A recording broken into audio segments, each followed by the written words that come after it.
afternoon guys. Yan. Dito ko ngayon sa bahay. Sibuyasan. Kasi nakita ko medyo malalaki na yung sibuyas. Tingnan natin.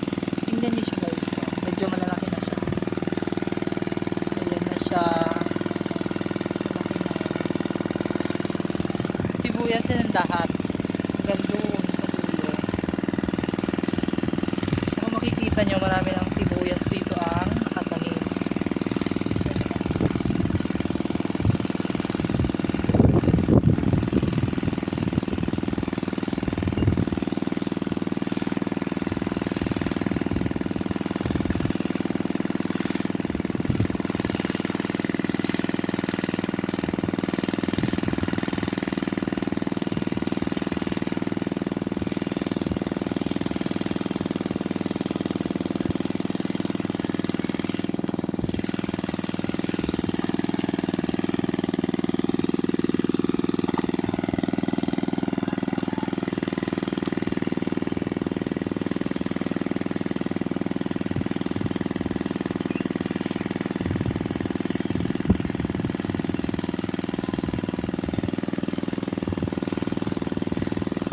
Malalaki na yung tanim nilang sibuyas, so malapit na rin itong anihin kapag tuyo na yung dahon ng sibuyas. Inaani na nila kasi baka mapesti pa, mauhod kasi pag mainit tapos biglang ulan yung uhod lumalabas, so kinakain yung sibuyas. So ito maberde pa kaya hindi pa pwedeng anihin. Siguro mga month of March or February saka yan sila mag-aani. Tingnan nyo naman guys, so bitak-bitak yung lupa kasi sobrang init dito, hindi pa naulan dito.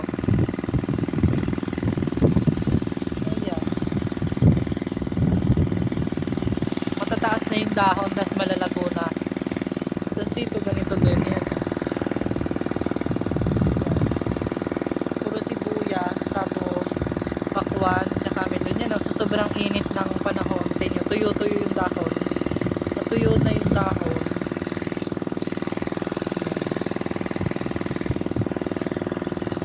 Yun yung patubig nila, yun yung nagsisilbing patubig sa kanilang sibuyas kasi ano yata sila dyan na tusok ng tubo sa ilalim ng lupa para yung tubig masipsip ng water pump tapos punta na siya dyan sa mga palayan sa may tanim na sibuyas.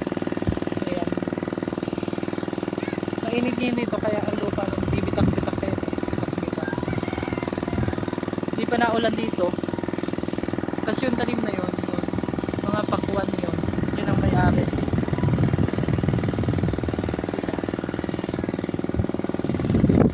Tapos sobrang lakas ang hangin dito, buti na lang kahit mainit malakas ang hangin dito.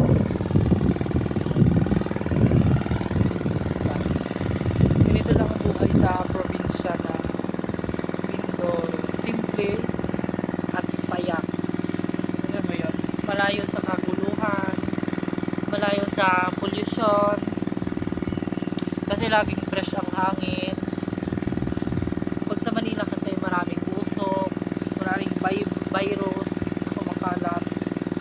Pag dito sa probinsya puro fresh na hangin lagi ang maamoy mo kasi maraming puno tapos maganda yung environment. Kaya lang mainit din pero hindi katulad sa Manila na ang init galing sa mga sasakyan at saka sa mga pabrika. Dito kasi natural yung init niya, hindi dahil sa mga sasakyan kundi dahil sa sikat ng araw na kailangan din ng mga pananim. Hindi pa ngayon umuulan dito.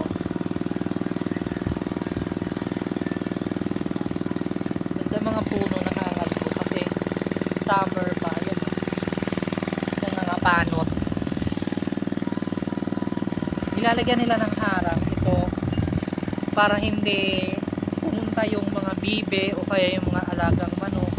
Kasi pag pumunta sila dyan, maaaring mamatay kasi may nilalagay sila dyang abono tapos ini-sprayhan nila. Baka kasi pagpunta diyan tapos nagtuka-tuka yun, mamatay. Yan, nilalagyan nilang harang. Tapos iwas na rin sa mga aso. Baka kasi di yan magpunta tapos di yan magdumugan, diba? Masisira yung tanim nila ng sibuyas. Kaya nilagyan nila ng harang.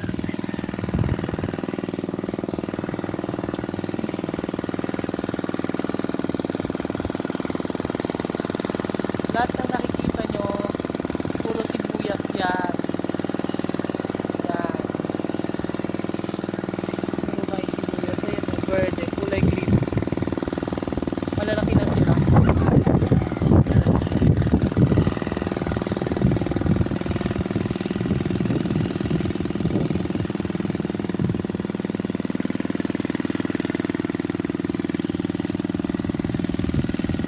Diba? Malalaki na yung tanim nilang sibuyas. Kulay green na.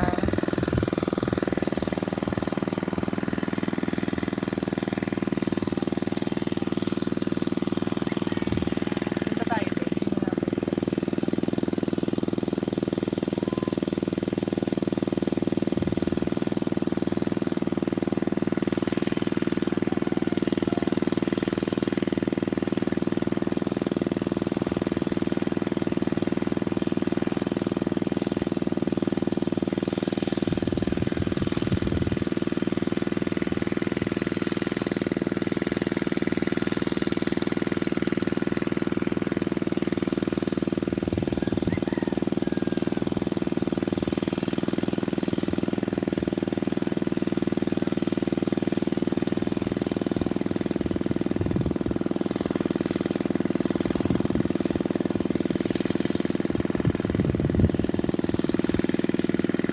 Medyo maingay siya kasi water pot.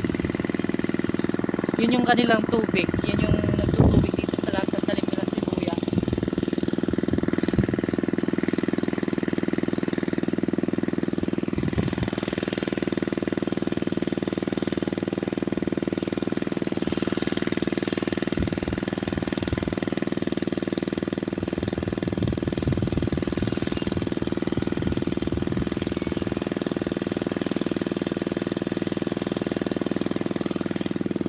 So yun guys, kung bago lang kayo sa YouTube channel ko, don't forget to like, share, and subscribe my YouTube channel and hit the notification bell para updated kayo sa videos, mga bagong videos